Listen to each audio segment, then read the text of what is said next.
Bet that I'll get that crystal eye and be back within 11 minutes.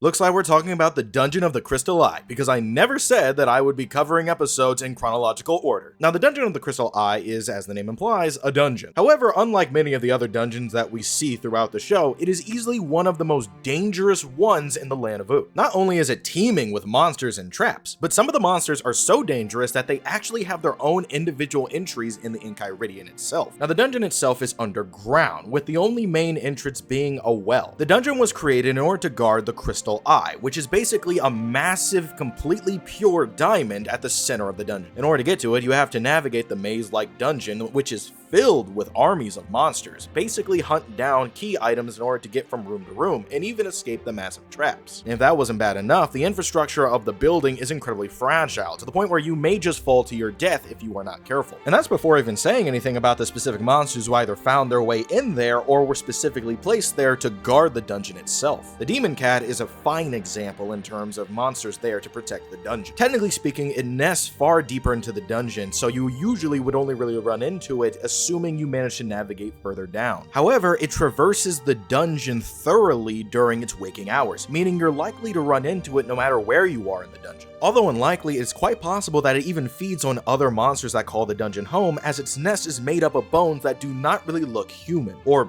mutant, but you get the point. The Demon Cat is a near-perfect killer. Not only is it capable of speech, but is incredibly intelligent and seems to have the magical ability to have approximate knowledge of almost anything. Of course, since it's approximate, it's never 100%, but at the same time, it's still way better than nothing. Meanwhile, as expected of a feline predator, it is incredibly proficient in terms of physical combat. It was able to get Finn on the ropes in the matter of mere seconds. And though it was Finn in his earlier years and he didn't even have a weapon, that's still pretty dang impressive. The only major weakness of it is that it has an incredible fear of dogs. Another incredibly powerful monster that actually wasn't placed there is the Bucket Knight. You see, long ago, the Bucket Knight actually fell into a crevice, which resulted in him being stuck in the dungeon. With no way to navigate out or escape from where he was, it resulted in him basically being stuck there. And due to the fact that people came semi-regularly, what he would do was he would challenge anyone who found their way into his chambers. There's a decent chance that he does this mainly in order to stroke his own very fragile ego, but regardless, he is not honorable and will actively try to kill anyone who goes down there, even if they have absolutely no chance of defeating him. Another more deceptive monster that lies within the dungeon is the Guardian Angel, but of course she's nothing of the sort. The Guardian Angel is a type of undead. She only goes after people who are actively in despair and are having an incredibly hard time. So when she actually offers aid, they take it without even so much of a thought. That is until she inevitably betrays them and then proceeds to trap them into her massive cooking pot, something that unfortunately many do not escape. In fact, she even utilizes the extra meat and bones in order to add to the stock, utilizing the leftover pieces for when she inevitably finds someone new to add to her cooking pot. But assuming someone manages to navigate their way all the way to the final floor, get past all the horrific monsters, escape through all the traps, find the right keys, then they can actually get the Crystal Eye. However, there's one final trap which activates when the Crystal Eye is removed. You see, the Crystal Eye is actually keeping a large army of fire orbs at bay. Magical eyes that are immune to conventional weapons and melt any metal that is near them. They are malevolent and actively try to burn anyone near them alive. In fact, they nearly killed Finn and Jake, but luckily they were saved by Princess Bubblegum, who destroyed a good chunk of them and then resealed the rest. But anyway, that's all I got for this video. Be sure to like, subscribe, hit that bell icon. Thanks so much for watching. Thanks so much to my patrons. And as always, I will see you in the next video.